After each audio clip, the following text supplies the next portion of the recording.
പൗലോസ് ശ്ലീഹ ഫിലിപ്പിയർക്ക് എഴുതിയ ലേഖനത്തിൽ നിന്നുള്ള വായന 2-ാം അധ്യായം 19 മുതൽ 30 വരെയുള്ള തിരുവചനങ്ങൾ.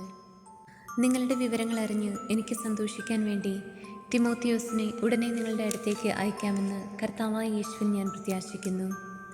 അവനെപ്പോലെ നിങ്ങളുടെ കാര്യത്തിൽ ആത്മാർത്ഥമായി താല്പര്യമുള്ള വേറൊരാൾ എനിക്കില്ല.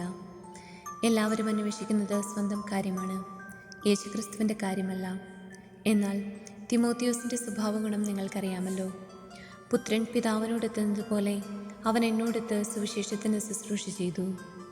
എൻ്റെ കാര്യം എങ്ങനെയാകുമെന്നറിഞ്ഞാൽ ഉടനെ അവനെ അയക്കാമെന്ന് പ്രതീക്ഷിക്കുന്നു. എനിക്ക് വേഗം വരാൻ സാധിക്കുമെന്ന് കർത്താവിൽ ഞാൻ പ്രത്യാശിക്കുന്നു.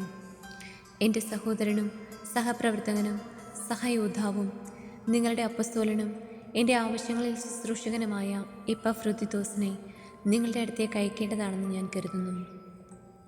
നിങ്ങളെ എല്ലാവരെയും കാണാൻ അവൻ അതീവ തൽപരനാണ്.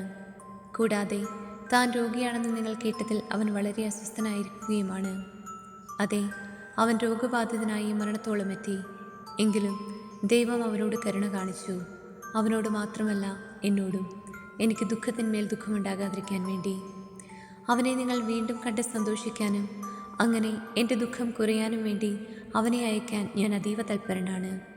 അതുകൊണ്ട് പൂർണ്ണ സന്തോഷത്തോടെ നിങ്ങൾ കർത്താവിൽ അവനെ സ്വീകരിക്കുവിൻ. അവനെപ്പോലുള്ളവരെ നിങ്ങൾ ബഹുമാനിക്കണം. കാരണം ക്രിസ്തുവിന് വേണ്ടിയുള്ള ശുശ്രൂഷയിൽ അവൻ മരണത്തിൻ്റെ വക്ക് വരെ എത്തി. എനിക്ക് വേണ്ടിയുള്ള നിങ്ങളുടെ ശുശ്രൂഷയുടെ കുറവ് പരിഹരിക്കാൻ സ്വന്തം ജീവൻ തന്നെ അവൻ അപകടത്തിലാക്കി. നമ്മുടെ കർത്താവായ മിശിഹായ്ക്ക് സ്തുതി. വിശുദ്ധ ലൂക്ക എഴുതിയ സുവിശേഷത്തിൽ നിന്നുള്ള വായന 8-ാം അധ്യായം 1 മുതൽ 8 വരെയുള്ള തിരുവചനങ്ങൾ. അതിനുശേഷം യേശു പട്ടണങ്ങളിലും ഗ്രാമങ്ങളിലും ചുറ്റി സഞ്ചരിച്ച് പ്രസംഗിക്കുകയും ദൈവരാജ്യത്തിൻ്റെ സുവിശേഷം അറിയിക്കുകയും ചെയ്തു. 12 പേരും അവനോട് കൂടെ ഉണ്ടായിരുന്നു.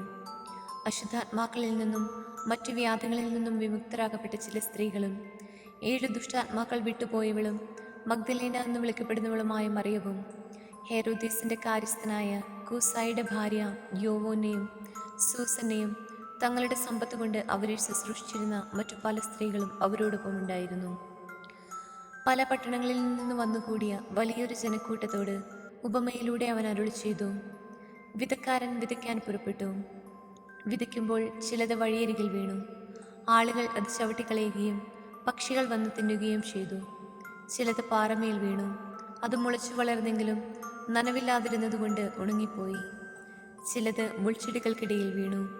മുൾച്ചെടികൾ അതിനോടൊപ്പം വളർന്ന് അതിനെ ഞെരുക്കിക്കളഞ്ഞു. ചിലത് നല്ല നിലത്ത് വീണു. അത് വളർന്ന് 100 മേനി ഫലം പുറപ്പെടുവിച്ചു.